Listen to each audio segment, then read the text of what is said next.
Hi everyone, welcome back to Corporate Decoder. Today we're diving into a filing that's a bit like a Tootsie Roll itself. It looks sweet, but there might be some surprising twists inside. We're going to unwrap a recent report from Tootsie Roll Industries and see what's really going on behind the chocolatey goodness. Before we start, if you appreciate getting straight insights from corporate documents, make sure you're subscribed. We also have a Discord community linked in the description below for deeper discussions on corporate filings. Tootsie Roll just announced a new president, Karen Gordon Mills, who also happens to be the daughter of the current chairman and CEO, Ellen Gordon, and the mother of the chief operating officer. Is this just a family affair or a strategic move? Let's find out. First up, let's talk about the leadership change.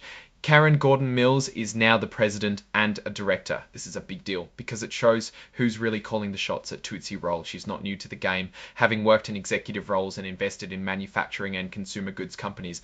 Plus, she was an administrator at the Small Business Administration and a faculty member at Harvard Business School. Mills' background is impressive.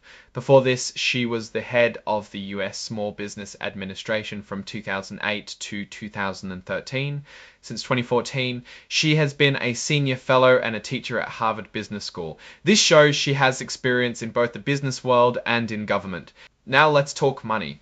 Mills will get a base salary of $999,000 as president.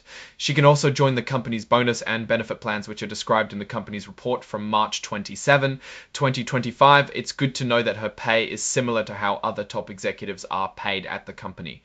Next, Tootsie Roll made some changes to its internal rules or bylaws. These are the rules the company follows for how it's run. The updated bylaws cover a lot. They include things like how shareholders can nominate directors, how meetings are run, and where legal issues should be handled. One key update involves how shareholders can suggest directors or bring up business at meetings. The new rules set specific deadlines and requirements for these proposals, ensuring that the company has enough time to review them. The window for shareholders to propose business or nominate directors is now between 90 and 120 days before the anniversary of the previous year's meeting. This gives the company more control over the timing of these proposals. The updated bylaws also reflect changes related to director nominations, taking into account the universal proxy rules. This is related to the Securities Exchange Act of 1934. There are also updates about when and how shareholder and board meetings are held. This includes the board's ability to change the date, time, or location of meetings. One notable change is a fourth selection provision. This means that any legal cases involving the company will be heard in a court in Virginia unless the company agrees otherwise. This can save the company money in legal fees. The description of the company's executive positions has been updated. Now, the chairman of the company can be someone who isn't also the CEO. Before, the chairman and CEO were the same person. Now they can be different, separate people. Finally, the updated bylaws include some smaller changes to make the language clear and more consistent with Virginia law where the company is registered. Now, looking at these changes, it seems Tootsie Roll is taking steps to tighten its corporate governance. It gives the company more control and reduces potential risks.